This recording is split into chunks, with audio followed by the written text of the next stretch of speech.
Here is your long, smooth-paced, emotional, YouTube-ready story based on your title. No headings, no breaks, just a continuous cinematic narrative perfect for a 40-minute voiceover.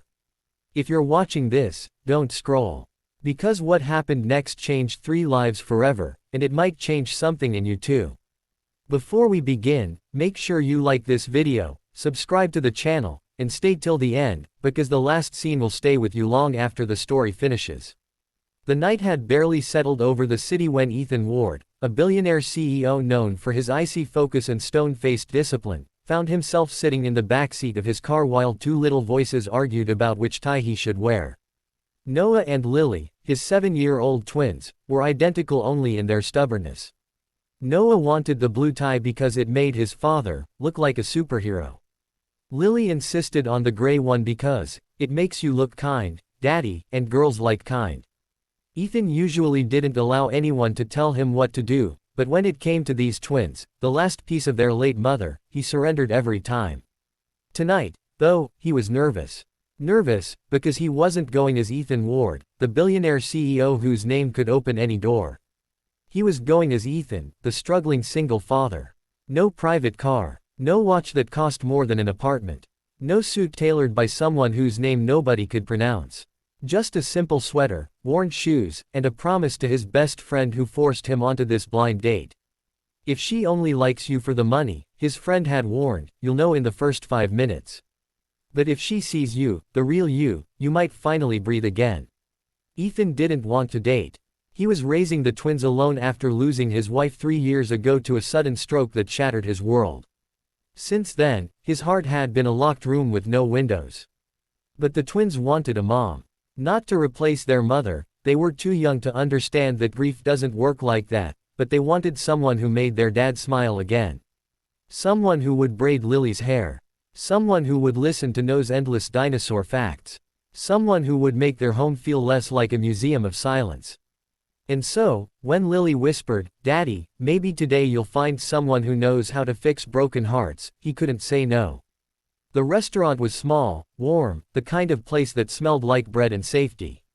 Ethan sat at a corner table, alone, adjusting the sleeves of his sweater like a man desperately trying to hide a past life. And then she walked in. Her name was Maya. She wasn't dressed to impress, no diamonds, no designer labels, just a simple pastel dress and a messy bun tucked behind her ear. She looked around the room with eyes that held a soft sadness, like someone who had learned to survive storms quietly. When she spotted him, she smiled, shyly, warmly. A real smile, the kind that doesn't try to sell anything. "Ethan?" she asked, and something inside him loosened. The conversation began awkwardly, both trying to pretend they weren't afraid of being judged, rejected, disappointed. Ethan told her he worked random jobs, helped fix computers, and was raising twins alone. Maya didn't flinch. She didn't ask what car he drove, or what neighborhood he lived in, or whether he owned anything worth bragging about. Instead, she asked about his kids. What they liked. What they dreamed of. When he talked about Noah's obsession with space and Lily's love for drawing flowers, she listened like every detail mattered. When Maya talked, Ethan learned that she was a teacher who worked 2 jobs to support her younger sister's medical treatments.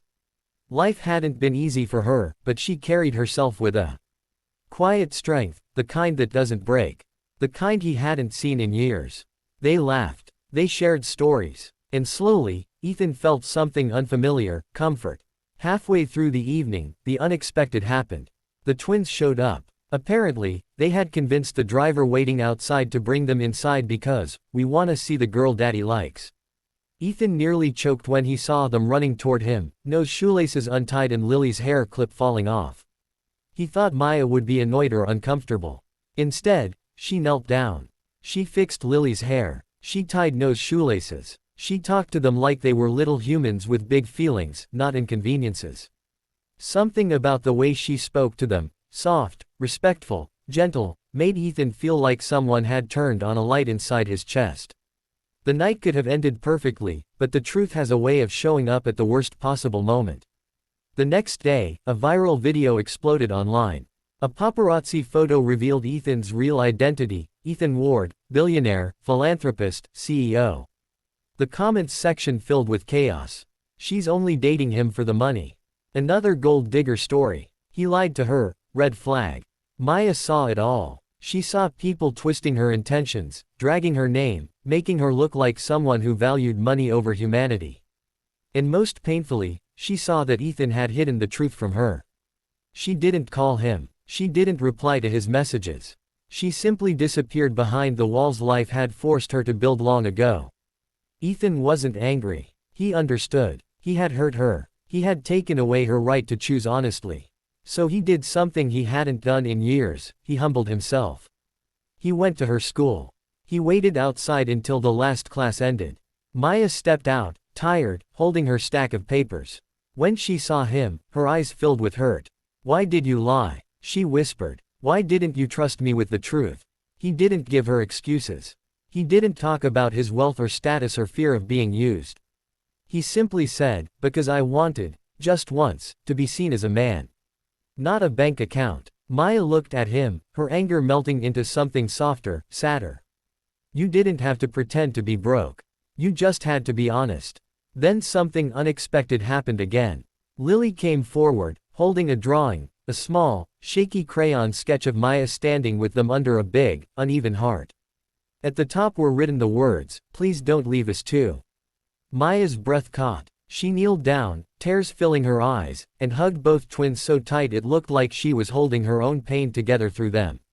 And that's when everything changed. Maya realized the lie wasn't born from arrogance, it was born from fear. A man who had everything, was afraid of losing the one thing money couldn't buy, sincerity. She stood up, looked Ethan in the eyes, and said, "Next time, don't hide. Not from me." And she took his hand. Their relationship didn't transform overnight. They took it slow. They learned each other's wounds. Maya helped Ethan grieve properly. Ethan helped Maya support her sister's treatments.